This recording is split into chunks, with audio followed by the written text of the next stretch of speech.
Todas las categorías gramaticales se clasifican semánticamente, morfológicamente y sintácticamente. Los determinantes. Los determinantes son palabras que acompañan a un nombre o a un sustantivo, con el que coordinan en género y número. Estos son los 7 tipos que tenemos. Los artículos.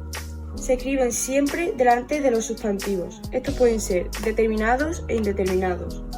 Los artículos determinados son palabras que nos indican algo en concreto. Estos son el, la, los, las. La mochila de Juan. En este caso, este la es un artículo determinado porque nos indica qué mochila de Juan es exactamente. Y los artículos indeterminados son palabras que nos indican algo que ya sabemos. Una mochila de Juan, que en este caso la palabra una no nos indica ninguna mochila en concreto. Los demostrativos. Los demostrativos son palabras que acompañan a sustantivos y que nos indican algo en concreto. Se clasifican según la distancia. Los demostrativos de cercanía son esto, esta, estos, estas. Los de distancia media son ese, esa, esos, esas. Los de lejanía son aquel, aquella, aquellos, aquellas. Por ejemplo, este caramelo de cercanía, ese caramelo de distancia media y aquel caramelo de lejanía. Ahora vamos con los determinantes posesivos. Estas son palabras que sustituyen los nombres y le otorgan un sentido de pertenencia a algo o a alguien. Estos pueden ser de un solo poseedor, es decir, que le pertenece a una sola persona, o de varios poseedores, que le pertenece a varias. Estas son las tablas que tenemos de los posesivos y tienen género y número. Los determinantes numerales. Los determinantes numerales son aquellos que indican una cantidad. Pueden ser cardinales, que son los números como por ejemplo el 3, el 7 y el 20, y también tenemos los números ordinales, que son los que nos indican una orden, por ejemplo, tercero, séptimo y vigésimo. Los determinantes indefinidos son palabras que indican una cantidad inexacta, como por ejemplo algún o poco. Los determinantes exclamativos acompañan a los nombres y expresan una sorpresa o emoción. Después tenemos los interrogativos, que son los que acompañan a nombres para expresar preguntas acerca de su naturaleza o cantidad. Los sustantivos son palabras que se refieren a personas, objetos, animales o lugares, y pueden ser propios o comunes. Los propios se refieren a alguien o a algún lugar en concreto, como María o Almendralejo. También pueden ser comunes, que se clasifican en concreto o abstracto, individual, colectivo, contable o incontable. Los concretos significa que se puede percibir con los sentidos, como por ejemplo una oveja, que se ve. Los abstractos no se pueden percibir con los sentidos, como por ejemplo la alegría. Individual se refiere a una sola cosa y colectivo un conjunto de cosas. Contable significa que se puede contar, como por ejemplo cuadros, 2 cuadros. E incontable no se puede contar, como por ejemplo el agua. Morfológicamente, según su forma, los sustantivos tienen género y número. Género masculino y femenino y número singular o plural. Y sintácticamente los sustantivos son el núcleo del sintagma nominal. Los adverbios son palabras que complementan a los verbos, los adjetivos u otros adverbios.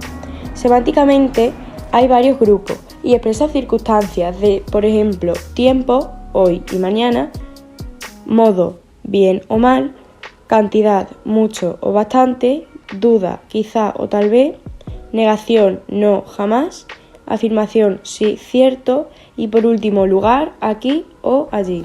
Morfológicamente son palabras invariables, es decir, que no cambia su forma, y sintácticamente es núcleo del sintagma adverbial.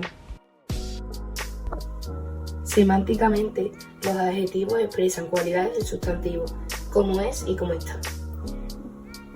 Morfológicamente, los adjetivos tienen género y número. Género femenino y masculino y número singular y plural. También tienen grado, que es positivo, comparativo y superlativo. El grado positivo tiene el adjetivo sin alterarse, como por ejemplo alto. Comparativo de superioridad, puede ser de superioridad, de igualdad y de inferioridad. De superioridad, más alto que; de igualdad, tan alto como; y de inferioridad, menos alto que. Y también puede ser superlativo, que puede ser relativo y absoluto.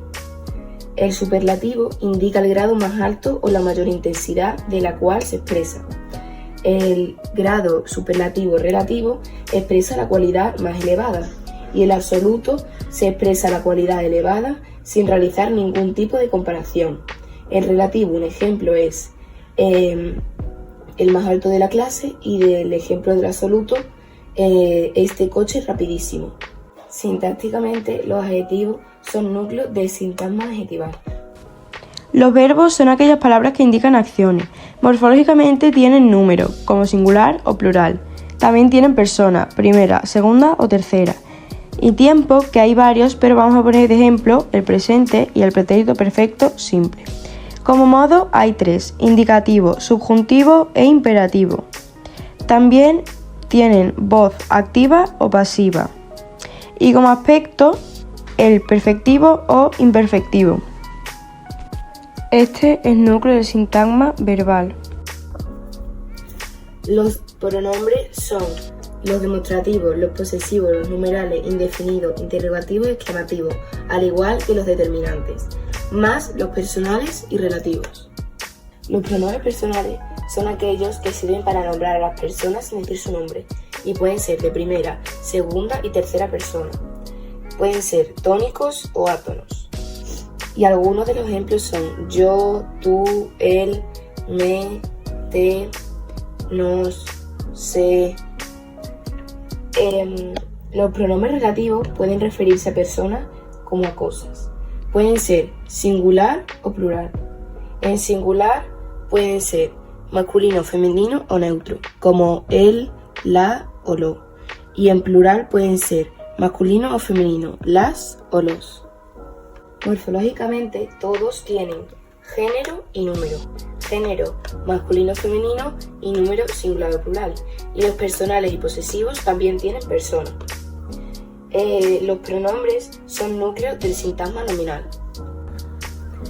Ahora vamos a hablar sobre las conjunciones, que son palabras que enlazan a otras. Semánticamente indican diferentes contenidos. Estos son algunos de los ejemplos que podemos encontrar. Morfológicamente, estas son unas palabras invariables, es decir, que no cambian su forma. Y sintácticamente tienen una función de nexo o enlace entre palabras y oraciones. Las preposiciones indican circunstancias y sirven como enlace. Esta es la lista de las preposiciones. Morfológicamente son palabras invariables que quiere decir que solo tienen una forma y no varían. Y sintácticamente las preposiciones funcionan como enlace o nexo entre palabras e introducen el sintagma preposicional, pero no son sus núcleos. Por ejemplo, el perro de Juan. De es una preposición que une el perro con Juan.